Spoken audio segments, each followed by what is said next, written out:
our ultimate point was, and the reason that we are suing this Mart, it's Speedy Mart, is public now. It's Speedy Mart 50. But the reason we're suing them is because multiple people have either been murdered and or injured, severely injured, paralyzed, shot on their premises. Willie D. Live. Yeah. But to answer your question, that was a great question. Yes, we have one of those cases right now that we just filed the lawsuit on, I want to say about 2 weeks ago. Wrongful death case. Yes, reached out to me ahead of time. The attorney was trying to get ahead of it. Hey, Audia, I heard about you. I called around and found out. I understand you're on the case and want to get this case resolved. So we're going to go ahead and give you the policy limits of what we had. And I said, that's nice. I do appreciate that. However, you are not the only one on the hook, and we need to find out who these other bad actors are, what these other companies are that are hiding behind different shields or whatever corporate veil that they have. And the only way for us to get those answers is if we file a lawsuit against you, and the court then requires you to answer certain questions through a process called discovery. And that only takes place after you file a lawsuit. So I talked to the young man who was murdered on a property not too far, actually off of Target, near Target. You talked to him after he was murdered? No, I didn't talk to him. His mother. His mother. No. You left that out. No. He said, I talked to a young man that was murdered. No, I talked to the mother. I'm sorry. Yeah. And he was actually a very close personal friend of ours. Young guy, about 23 years old, shot and killed by two 15-year-olds, right across, not too far from where that Target on South Main is. And what was that over? It was a robbery. We to this day, we just know that they took something that was in a book bag. We don't know what it was. The prosecutors never found out what it was. We just know it was a book bag that was in his car. He was thinking that the guys were just approaching his car to talk to him. Friendly, what appeared to be a friendly conversation. I mean, broad daylight. 12 noon, people walking in and out of this convenience store. You got the video? I have the video? Yes, I've seen the video. You saw him actually be murdered? Well, what happened was the young man took the gun out, pointed it at him inside of his vehicle. You couldn't see that part. When he did, you have two choices, fight or flight.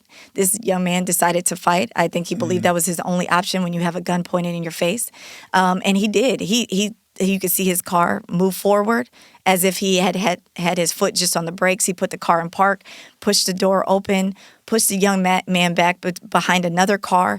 Instead of running, this young kid took the gun and went further into my deceased client's car.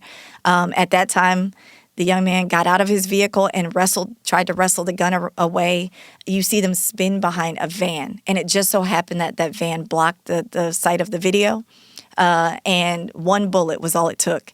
And the young kid got a hold of the weapon, shot my client one time with a hollow tip, and it tore up his insides, and ultimately lodged in his spine, killing him on the scene. So our ultimate point was, and the reason that we are suing this Mart, it's Speedy Mart, is public now. It's Speedy Mart 50. But the reason we're suing them is because multiple people have either been murdered and or injured, severely injured, paralyzed, shot on their premises. They allow it to happen. They don't have any security guards, no safety, no precautions. You can actually see drug deals taking place on the video. Right in front of the convenience store, and they did nothing.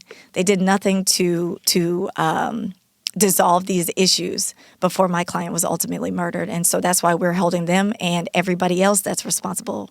Well, what if they say, look, man, we can't control people's behavior. I mean, we're just a store. We're just here to sell goods. We're not here to provide security. And like every store that you see that on the street, these other stores don't have security. Why do we have to have security? Of course.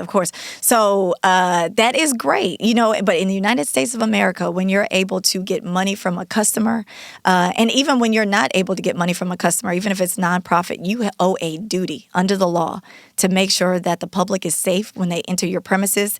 Your premises includes the parking lot that you have. It includes the store that they go into, the entrances, the exits. And if you are aware either reasonably knew or should have known about instances that occurred on your property that are unreasonably dangerous, you have a duty to warn incoming customers about that danger.